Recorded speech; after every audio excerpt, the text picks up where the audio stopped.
신약시대의 전쟁은 실제 무기로 싸우는 전쟁이 아닌 영적 전쟁입니다. 바울은 고린도후서 10장 4절에 우리의 싸우는 병기는 육체에 속한 것이 아니라고 하셨으며, 에베소서 6장 10절에서 17절에 우리의 씨름은 혈과 육에 속한 것이 아니다 라고 말씀하셨습니다.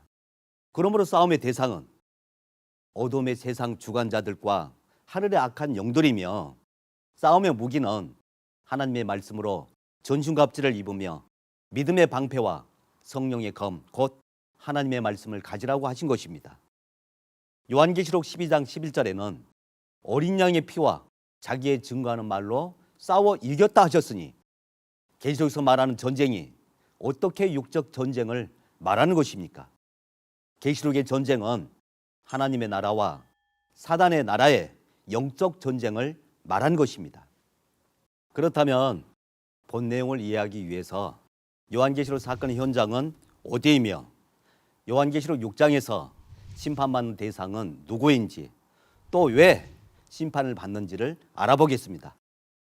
먼저 요한계시록 1장과 2장과 3장에 예수님께서 길레비 7 사자를 택하였고 7 금초 때 장막의 역사가 시작되었습니다. 그러므로 계시록 사건의 현장은 하나님의 장막인 것입니다. 하지만 7 사자가 첫사랑을 버렸고 예수님의 손에서 떨어졌습니다.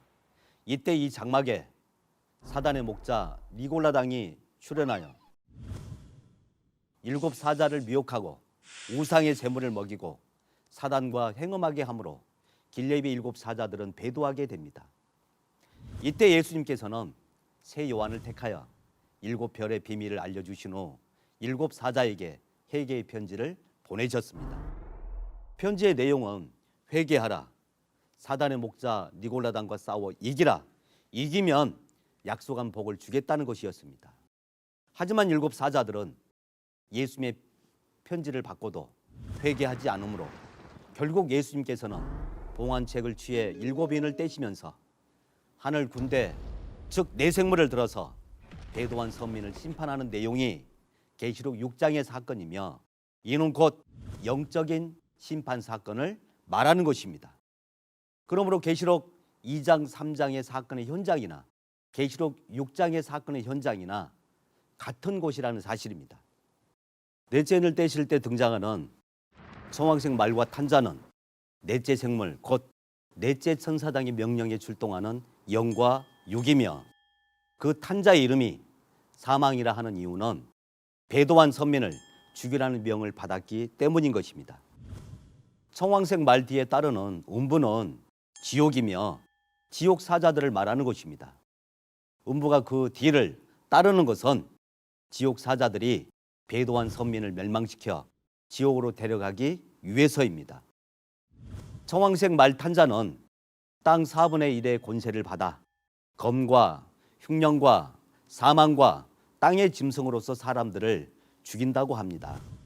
땅 4분의 1의 권세는 범죄한 7 금초 때 장막 성도 가운데서 4분의 1을 죽일 고난을 말하며, 그들을 죽이는 검은 에베소서 6장 17절에 성령의 검, 곧 하나님의 말씀을 가지라 하셨기에 심판하는 하나님의 말씀을 검으로 비유하셨으며, 흉년은 아모스 8장 11절의 말씀처럼 양식이 없어 주림이 아니며 물이 없어 가람이 아닌 여호와의 말씀을 듣지 못한 희갈이라 하셨기에 배도한 선민들에게 생명의 말씀이 없는 영적 흉년 상태를 말한 것이며, 사망이란 배도한 선민들의 육의 죽음이 아닌 영이 죽는 영적 사망을 말한 것입니다. 땅의 짐승은 음부에 속한 멸망자로서 배도한 장막 성도들의 영을 죽이는 짐승 같은 사단의 거짓 목자를 말하는 것입니다.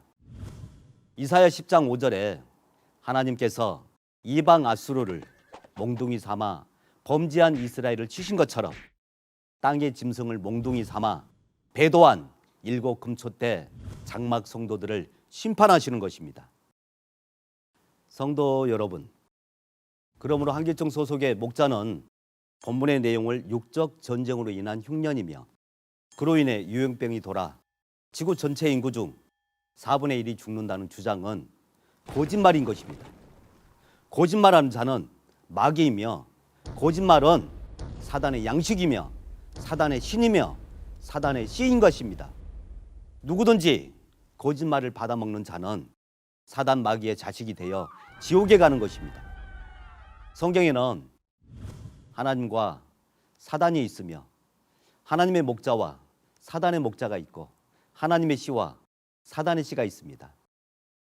요한복음 14장 24절과 요한복음 8장 45절에 하나님께서 함께 하시는 하나님의 목자이신 예수님은 하나님의 말씀 곧 진리를 대언하셨고, 요한복음 8장 44절에 마귀가 함께하는 사단의 목자 입에서는 거짓말이 나오는 것입니다. 마태복음 13장 37절에 39절에 초림으로 오신 예수님께서 좋은 씨를 뿌리셨습니다.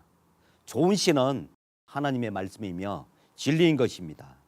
그러기에 좋은 씨로 난 자는 천국의 아들이 되며 천국에 가는 것입니다. 그와 반대로 마귀는 가라지 씨를 뿌렸으며 가라지, 즉 사단의 거짓말로 난 자는 악한 자의 자식이 되어 지옥에 가는 것입니다. 그럼 한기총 소속의 목자의 증거와 신천지 목자의 증거가 왜 다를까요? 한기총의 목자들은 계시록이 성취된 실상도 보지 못한 채 자의적으로 해석해 가르치기에 그 입에서 거짓말이 나오는 것입니다. 그러나 신천지의 약속한 목자는 계시록 성취 때 계시록 전장의 사건을 보고 듣고 증거하는 목자입니다. 계시록 10장에서 열린 책을 받아먹고 백성과 나라와 방언과 임금들에게 다시 예언하라고 명령을 받으신 목자이며, 예수님께서 교회들에게 계시록 예언이 성취된 실상을 증거하라고 보내주신 신약 성경의 약속한 목자이시기에 최고의 진리를 증거하는 것입니다. 그런데 보지도 듣지도 받지도 아니한 자들이 자의적 판단으로 이거다 저거다 거짓을 말하는 것은 이것이 마귀의 목자라는 증거가 되는 것입니다. 성도 여러분, 어느 증거가 참이며 거짓입니까? 진리를 전하는 신약 성경의 약속의 목자를 통해 하나님의 씨로 거듭나서 천국에 가시겠습니까? 아니면 거짓말장이 아비 마귀가 함께하는 한기총 소속의 목자들을 따라 지옥에 가시겠습니까? 모든 성도가 참과 거짓을 성경에 입각하여 올바로 분별하시고 부패하고 거짓말뿐인 한기총을 떠나 신천지에 오셔서 신약 성경의 약속의 목자를 통해 최고의 진리의 말씀을 깨달으시고 하나님의 씨로 거듭나서 다 구원에 이르는 성도들이 되시기 바랍니다.